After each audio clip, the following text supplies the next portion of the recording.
T20 ప్రపంచ cup semi-final మ్యాచ్లో south Africa Afghanistan మీద భారీ విక్టరీ నమోదు చేసి గ్రాండ్గా ఫైనల్లోకి ఎంటర్ అయ్యింది. మొదట బ్యాటింగ్ చేసిన ఆఫ్ఘనిస్తాన్ 11.5 ఓవర్లలో 56 పరుగులు మాత్రమే చేసి ఆలౌట్ అయిపోయింది. పిచ్ పూర్తిగా ఫాస్ట్ బౌలర్లకి అనుకూలించడంతో సౌత్ ఆఫ్రికా ఫాస్ట్ బౌలర్లు ఒకళ్ళను మించి ఒకళ్ళు బౌలింగ్ చేశారు.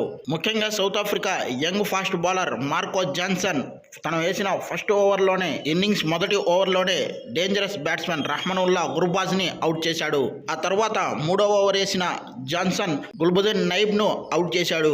ఆ తర్వాత 5వ ఓవర్లో నంగేనియా ఖరాటేని కూడా అవుట్ చేశాడు. మొత్తం 3 ఓవర్లు వేసి కేవలం 16 పరుగులు మాత్రమే ఇచ్చి 3 వికెట్లు తీయడం ద్వారా మ్యాన్ ఆఫ్ ది మ్యాచ్గా ఎంపికయ్యాడు.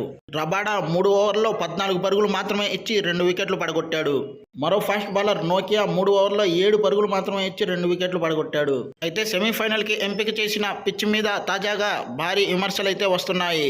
అసలు సెమీఫైనల్కి ఉండాల్సిన పిచ్ కాదని, మరీ ఏకపక్షంగా ఫాస్ట్ బౌలర్కి అనుకూలించే పిచ్ని తయారు చేయడం ద్వారా సౌత్ ఆఫ్రికాకి మేలు జరిగిందని చాలా మంది కామెంట్ చేస్తున్నారు. సౌత్ ఆఫ్రికాలో ఉన్న ఫాస్ట్ బౌలర్లు ఒక్కొక్కరు 140-150 కిలోమీటర్లు పర్ అవర్ వేగంతో బంతులు విసిరారు. అదే సందర్భంలో ఆఫ్ఘనిస్తాన్ బ్యాటర్లు బంతి పిచ్ మీద పడి మరీ వేగంగా రావడంతో లైన్ ని క్యాప్చర్ చేయడంలో ఫెయిల్ అయ్యారు. ఆఫ్ఘనిస్తాన్ బౌలర్లలో 140 కిలోమీటర్లు పర్ అవర్ అంత వేగంతో బౌలింగ్ చేసే వాళ్ళు లేకపోవడంతో ఆఫ్ఘనిస్తాన్కు మైనస్ అయ్యింది.